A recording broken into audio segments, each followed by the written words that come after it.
नमस्कार दर्शकों, आप देख रहे हैं मालवा क्षेत्र का सबसे स्ट्रॉन्ग न्यूज नेटवर्क तेजस न्यूज टीवी। तो नमस्कार, जय हिंद साथियों। आप देख रहे हैं तेजस। मैं हूं रामेश्वर दांगी आपके साथ और मेरे साथ देव पंडित कैमरामैन। तो सबसे पहले तो मैं आपको बता दूं, मेरे साथ मेहमान जुड़े हुए हैं और मेहमान का परिचय जो है बहुत ही खास है। वो किसी परिचय के मोहताज नहीं है, फिर भी परिचय जरूरी होता है। तो मेरे साथ जुड़े हुए हैं श्रीमती मोना सुस्तानी जी, जो कि मध्य प्रदेश से बीजेपी से उनका जन्मदिन भी है। तो जन्मदिन की सबसे पहले उनको बहुत सारी ढेर सारी शुभकामनाएं। तो चलिए चर्चाएं चालू करते हैं। सबसे पहले मैं मैडम से सवाल पूछूंगा कि मैडम, जिस प्रकार से भारतीय जनता पार्टी इस बार अपने पूरे दमखम से विधानसभा का जो चुनाव है उसमें लगी हुई है और बहुत सारी योजनाएं भी चला रही है, तो क्या भारतीय जनता पार्टी को कोई डर है या शंका है कि हम हार सकते हैं इस वजह से? अभी चुनावी माहौल में उन्होंने इतनी सारी योजनाएं चलाई है, बहुत सारी योजनाएं, जैसे हम लाडली बहना योजना ले लेते हैं और विद्या जैसे युवाओं के लिए सीखो कमाओ योजना ले लेते हैं। तो इनका क्या कारण है, या फिर बीजेपी खुश होकर चला रही है, क्या कारण है? आप मुझे ये बताओ, सीखो कमाओ योजना युवाओं के लिए है, तो युवाओं को रोजगार की जरूरत नहीं है क्या? है ना? अगर वो सीखें और कमाएं और उनको 8,000 रुपए महीना स्टाइपेंड भी मिल रहा है, तो क्या बुराई है? कोई बुराई। अपन ये थोड़ी कह रहे हैं कि दूसरे नहीं चला, वो भी चला, वो भी फ्री है योजना चलाने के लिए। जब सरकार नहीं थी तो वो भी योजना बनाते, योजना चलाते। लाडली बहना योजना है, ये सचमुच में अद्भुत योजना है। इसको आप ऐसा मत मानो कि 1,000 रुपए देने वाली बात है। बात यह है कि 50% महिलाएं हैं, महिलाओं के अस्तित्व की भी तो बात है। ये महिलाओं के लिए हम कह सकते हैं कि एक बहुत बड़े सौभाग्य की बात है। और हमारे जो मुख्यमंत्री जी हैं, उन्होंने इस बारे में सोचा तो कि महिलाओं को भी एक सम्मान देना चाहिए। ये हम उनको बोल सकते हैं कि वास्तव में उनको सम्मान निधि है जो हर महीने मिलेगी और बढ़ेगी।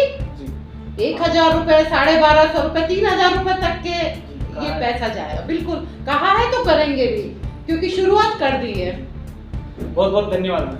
दूसरा मेरा सवाल ये था कि जिस प्रकार से मामा जी ने तो अपनी बहनों के लिए किया ही है, लेकिन आपने भी, मैंने सुना था कि आपने भी पार्टी में रहते हुए पिछली बार भी आपने बहुत सारे ऐसे काम किए हैं नारियों के लिए, जैसे नात्रा प्रथा, इनमें भी आपने बहुत सारी नारियों का सहयोग किया है। तो इसमें कैसा क्या सिस्टम था मैडम, थोड़ा सा सभी दर्शकों को आप?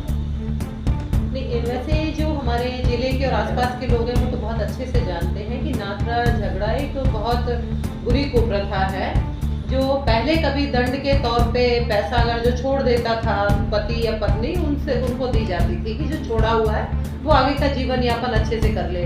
लेकिन इस कुप्रथा में सबसे बड़ी जो बुराई हुई वो ये हुई है कि जो पंचायत लगती है वो खाप पंचायत टाइप की होती है, जिसमें दलाल लोग बैठ के बेटियों का सौदा करते हैं।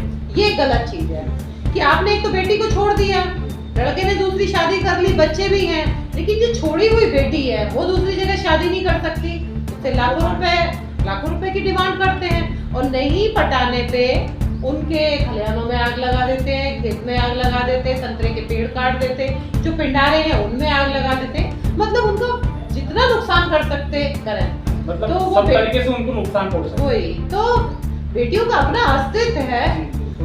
हाँ, ये कोई तरीका थोड़ी हुआ कि आप उनको कहीं भी उठाएंगे और किसी के साथ भी उसको आप बेच देंगे, बेच नहीं कहेंगे हम इसे, बिल्कुल मानव तस्करी जैसा ये काम है। तो इसके लिए हमारा लाल चुनर संगठन है, बहुत बड़ा हमारा ग्रुप है जो इस काम को नहीं होने दे रहा, और हमने करोड़ों रुपए समाज के बचाए।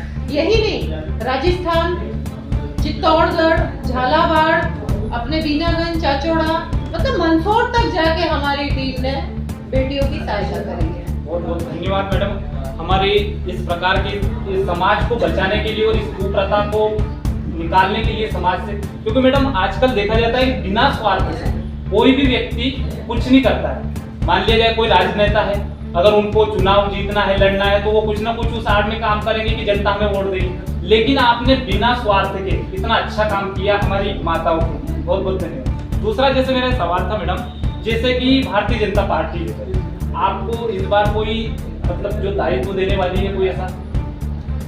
मैं सबसे बड़ा दायित्व तो यही मान रही हूँ और बहुत अपने आप को सौभाग्यशाली समझती हूँ कि मैं एक बहुत अच्छी कार्यकर्ता हूँ जो अपना काम ईमानदारी से करती है। मेरे लिए यही दायित्व बहुत बड़ा दायित्व है, इसको ईमानदारी से निभाऊं, ये मैं कोशिश करूँगी। तो आखिरी मेरा सवाल था कि हमारा चैनल तेजस है, इसके माध्यम से आप सभी दर्शकों को आप क्या संदेश देना चाहते हैं? मैं यही कहना चाहूंगी कि तेजस का मतलब ही है जो जिसका तेज सब तरफ है।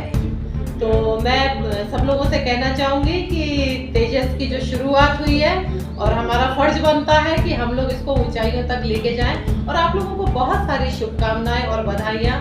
तेजस को दिन दूनी रात चौगुनी उन्नति करे ये चैनल, मैं यही भगवान से प्रार्थना करूंगी। बहुत बहुत धन्यवाद मैडम, आपका अमूल्य टाइम हमें देने के लिए, और एक बार फिर से आपको जन्मदिन की बहुत सारी शुभकामनाएं। आप हमेशा खुश रहे और करें। धन्यवाद।